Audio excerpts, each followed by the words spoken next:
சற்று முன் தமிழக பாஜக தலைவராகிறார் விஜய். அமித்ஷாவுடன் தாவேகா ஒப்பந்தம், வெளிவந்த அதிர்ச்சி ரிப்போர்ட். அதாவது தமிழக தேர்தல் களம் 2026 சட்டமன்ற தேர்தலை நோக்கி பரபரப்பாக நகர்ந்து கொண்டிருக்கிறது. அனைத்து கட்சியினரும் தேர்தல் பிரச்சாரம் மற்றும் கூட்டணி பேச்சுவார்த்தை என மும்முரமாக களத்தில் இறங்கி பணியாற்றி வருகின்றன. ஒரு பக்கம் முதல்வர் ஸ்டாலின் தனது கூட்டணியை பலமாக வைத்துக்கொண்டு திமுக ஆட்சியை மீண்டும் நிலைநாட்டி விடலாம் என்ற எண்ணத்தில் செயல்பட்டு வர, மறுபக்கம் இபிஎஸ் பாஜகவுடன் கூட்டணி வைத்துக்கொண்டு அதிமுக ஆட்சியை நிலைநாட்ட பல திட்டங்களை தீட்டி வருகிறார். இவர்களுக்கு நடுவே விஜயும் களத்தில் இறங்கியுள்ளதால் 2026 தேர்தல் களம் பரபரப்பாகவே பார்க்கப்படுகிறது. இந்த நிலையில் கரூர் துயரத்திற்கு பிறகு அதிமுக மற்றும் பாஜக உள்ளிட்ட கட்சிகள் தமிழக வெற்றி கழகம் கட்சிக்கு ஆதரவு தெரிவித்து வருவதால் என்டிஏ கூட்டணியில் விஜய் இணைய உள்ளதாக கூறப்பட்டுள்ளது. இந்த நிலையில் விஜயை என்டிஏ கூட்டணியில் இணைப்பது குறித்து கூட்டணி கட்சி தலைவர்களுடன் ஆலோசித்த பிறகு முடிவெடுக்கப்படும் என அமித்ஷா தெரிவித்துள்ளார். தமிழகத்தில் என்டிஏ கூட்டணியை விரிவுபடுத்த விரும்புவதாகவும் கூறினார்.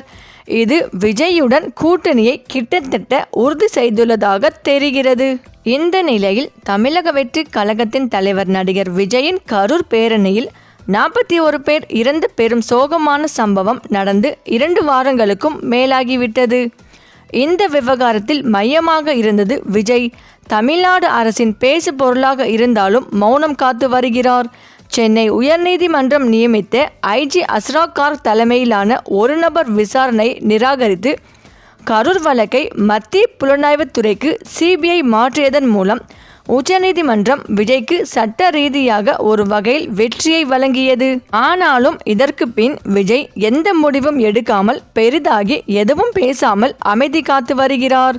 வரவிருக்கும் தமிழ்நாடு சட்டசபை தேர்தலை முன்னிட்டு நடிகர் விஜய் தனது அரசியல் பயணத்தில் முக்கிய முடிவை எடுக்க வேண்டிய இக்கட்டான சூழலில் உள்ளார். அவர் பாஜக தலைமையிலான தேசிய ஜனநாயக கூட்டணியில் இணைவாரா அல்லது தனித்து செயல்படுவாரா என்பதே அந்த கேள்வி. தமிழக வெற்றி கழகம் தமிழ்நாட்டில் பெரும் கவனத்தை பெற்றுள்ளது. குறிப்பாக இளைஞர்கள் மத்தியில் அவரை மாற்றத்தின் அடையாளமாக பார்க்கின்றனர். தேசிய அளவில் களம் சூடு பிடித்துள்ள நிலையில் கூட்டணிகள் மிக முக்கியமானதாக மாறியுள்ளன. விஜயின் அடுத்த நகர்வு அவரது கட்சிக்கும் தமிழ்நாட்டின் அரசியல் எதிர்காலத்திற்கும் வழிவகுக்கும் என்று கூறப்படுகிறது. ஆனால் கரூர் சம்பவத்திற்கு பின் அவர் தொடர்ந்து அமைதி காப்பது பெரிய அளவில் கேள்விகளை, விவாதங்களை ஏற்படுத்தியுள்ளது. பாஜக விஜயை தங்கள் கூட்டணியில் சேர்க்க தீவிரமாக முயற்சிப்பதாக தகவல்கள் தெரிவிக்கின்றன.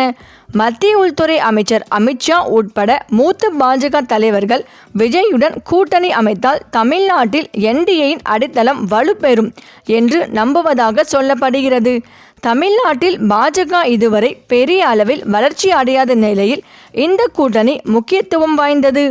விஜயுடன் கூட்டணியை உடனே இறுதி செய்யுங்கள் என்று அமித்ஷா ஏற்கனவே உத்தரவிட்டதாக கூறப்படுகிறது. இருப்பினும் அதிமுகவின் நிலைப்பாடு இந்த முடிவை சிக்கலாக்குகிறது. எடப்பாடி பழனிசாமி தலைமையிலான அதிமுக முதல்வர் வேட்பாளர் என்பதில் உறுதியாக இருக்கிறார். ஆனால் விஜய் துணை முதல்வர் போஸ்டிற்கு தயாராக இல்லை என்று கூறப்படுகிறது. அது அரசியல் ரீதியாக தனக்கு பின்னடைவை ஏற்படுத்தும் என்று நினைக்கிறார். என்டிஏவில் இணைவது அவருக்கு தேசிய அளவில் அங்கீகாரத்தையும் மத்திய அரசின் ஆதரவையும் பெற்று தரலாம். ஆனால் பழைய அரசியல் கட்சிகளும் வழக்கமான அரசியல் கட்சிகளுக்கு மாற்றாக தன்னை முன்னிறுத்தும் அவரது நம்பகத்தன்மைக்கு இது ஆபத்தை விளைவிக்கலாம். நான் மாற்று என்று விஜய் கூறுவதற்கு எதிராக இந்த கூட்டணி அமையலாம். இப்படிப்பட்ட நிலையில்தான் விஜய்க்கு பெரிய சவால் ஏற்பட்டு உள்ளது. விஜய் அதிமுகவுடன் கூட்டணி வைப்பதில் சிக்கல் இல்லை. ஆனால் அதே கூட்டணியில் பாஜக உள்ளது. விஜய்க்கு இது சிக்கலாக மாறியுள்ளது. பாஜகவை கொள்கை எதிரி என்று விஜய் கூறி வருகிறார். அவர்களுடன் முதல் தேர்தலிலே கூட்டணி வைத்தால் விஜய் அரசியல் முடிவிற்கு வரும். பாஜகவின் மத ரீதியான அரசியல் விஜய் முன்னெடுக்கும் சமூக நீதி அரசியலுக்கு பெரிய சிக்கலாகும். விஜய் தலித் கிறிஸ்தவர்கள் வாக்குகள் குறிவைக்கிறார். ஆனால் அவர் பாஜக உள்ள கூட்டணிக்குள் சென்றால் அது விஜய்க்கு சிக்கலாகும். விஜய் அதிமுகவுடன் கூட்டணி வைக்க வேண்டும் என்றால் பாஜக கூட்டணியை முறித்துவிட்டு வாருங்கள் என்று எடப்பாடியிடம் கூற வேண்டும். இதை எடப்பாடி ஏற்பாரா, டெல்லி பாஜக அனுமதிக்குமா என்ற கேள்வி உள்ளது. விஜய்க்கு இவருக்கும் பெரிய சவாலே இதுதான். விஜய் இதை எப்படி சமாளிப்பார், என்ன மாதிரியான முடிவுகளை இதில் எடுப்பார் என்ற பெரிய கேள்வி நிலவி வருகிறது. இந்த நிலையில் விஜய் பாஜக கூட்டணியில் இணைந்தால் அவரது அரசியல் எதிர்காலம் குறித்து பல்வேறு யூகங்கள் நிலவுகின்றன. சில அறிக்கைகளின்படி பாஜக விஜயை தங்கள் கூட்டணியில் சேர்க்க முயற்சி செய்கிறது. அதிமுக பாஜக கூட்டணியில் விஜய் இணைய வாய்ப்புள்ளதா என்ற கேள்வி எழுந்துள்ளது.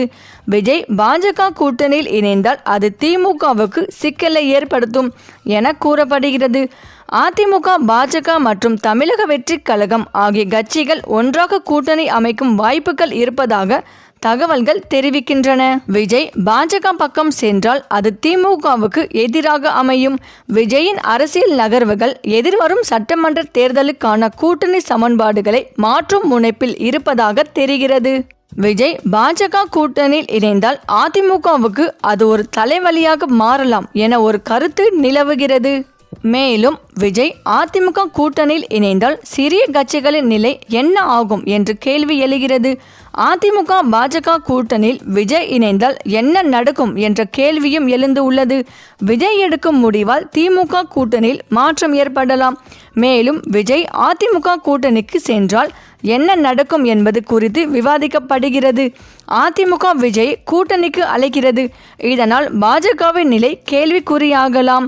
விஜய் பாஜக பக்கம் சென்றால் அதிமுகவும் திணறும் சூழ்நிலை ஏற்படும் என்று அரசியல் வட்டாரங்கள் கூறி வருகின்றனர். ஒருவேளை விஜயை இப்போது கூட்டணியில் சேர்த்து அந்த கூட்டணி வெற்றி பெற்றால் அதன் முழு பெருமையும் விஜய்க்கு சென்று அவர் அரசியல் ரீதியாக பெரிய அளவில் வளர்ந்து விடுவார். 2026 தேர்தலில் தாவேகா 5 தொகுதிகளில் வெற்றி பெற்றுவிட்டால் கூட எதிர்காலத்தில் தமிழக அரசியல் களம் திமுக vs தாவேகா என்று மாறி அதிமுக ஓரங்கட்டப்படும் அல்லது 3வது இடத்திற்கு தள்ளப்படும் அபாயம் உள்ளது. எனவே இத்தகைய ஒரு நிலையை தாங்களாகவே உருவாக்கக்கூடாது என்று அதிமுக தலைமை யோசிப்பதாக கூறப்படுகிறது. இதனால் பாஜக விஜயை கூட்டணியில் சேர்க்க விரும்பினாலும் அதிமுக அதற்கு சம்மதிக்காது என்றும் பாஜக விஜயை தனித்து ஓடவிட்டு அவரை அரசியலில் இருந்து அப்புறப்படுத்தவே அதிமுக ரகசியமாக விரும்புவதாகவும் கூறப்படுகிறது. தமிழக அரசியலில் எப்போதுமே ஒரு புதிய கட்சி நுழைந்தால் அந்த கட்சியை திமுக மற்றும் அதிமுக ஆகிய இரு கட்சிகளும் சேர்ந்து சவாலுக்கு உள்ளாக்கி அதன் வீரியத்தை குறைக்க முயலும். விஜயகாந்தின் கட்சி அப்படித்தான் ஓரங்கட்டப்பட்டது. அதேபோல் விஜயையும் அரசியலில் இருந்து விரட்டிவிட்டால் அடுத்த 50 ஆண்டுகளுக்கும் தமிழகத்தில் அதிமுக மற்றும் திமுக ஆகிய இரு கட்சிகள் தான் காலூன்ற முடியும் என்ற நிலைமையை உறுதிப்படுத்திக் கொள்ளலாம் என்றும் அதிமுக தலைமை கணக்கு போடுவதாக தெரிகிறது. இந்த கடுமையான அரசியல் சவாலை எதிர்கொள்ளும் சக்தி விஜய்க்கு இருக்குமா அல்லது அவரும் ரஜினிகாந்த் போல ஆரம்பத்திலேயே பின்வாங்கி விடுவாரா என்பதை வரும் காலங்களே தீர்மானிக்கும். இந்த நிலையில்தான் தனித்து நின்றால் விஜயால் வெற்றி பெற முடியுமா என்ற கேள்வி எழுந்து வரும் சூழ்நிலையில்தான் கூட்டணி பேச்சுவார்த்தைகள் ரகசியமாக நடந்து வருவதாக சொல்லப்படுகிறது. இது ஒரு பக்கம் இருக்க அதிமுகவுடன் கூட்டணி பேச்சுவார்த்தை தனியாக நடந்து வந்தாலும் இன்னொரு பக்கம் மறைமுகமாக பாஜகவுடன் விஜயின் கட்சி பேச்சுவார்த்தை நடத்தியுள்ளது. அதில் பாஜகவுடன் விஜய் கட்சி கூட்டணி சேர்ந்தால் விஜய்க்கு பாஜக தலைவர் பதவி கூட கொடுக்க அமித்ஷா முடிவெடுத்து இருப்பதாகவும் இதற்கு விஜயும் சம்மதம் தெரிவித்து விட்டதாகவும் ஒரு தகவல் பரவி வருகிறது. இதற்கான ஒப்பந்தம் விரைவில் விஜய் டெல்லி சென்று அதை உறுதி செய்வார் என்றும் எதிர்பார்க்கப்பட்டு வருகிறது. சரி, இந்த வீடியோ பற்றிய உங்கள் கருத்துக்களை கமெண்ட்ல சொல்லுங்க. மேலும் இந்த வீடியோ உங்களுக்கு பிடித்திருந்தால் லைக் பண்ணுங்க, ஷேர் பண்ணுங்க, மறக்காம நம்ம சேனலை சப்ஸ்கிரைப் பண்ணிக்கோங்க. தேங்க்ஸ் ஃபார் வாட்சிங்.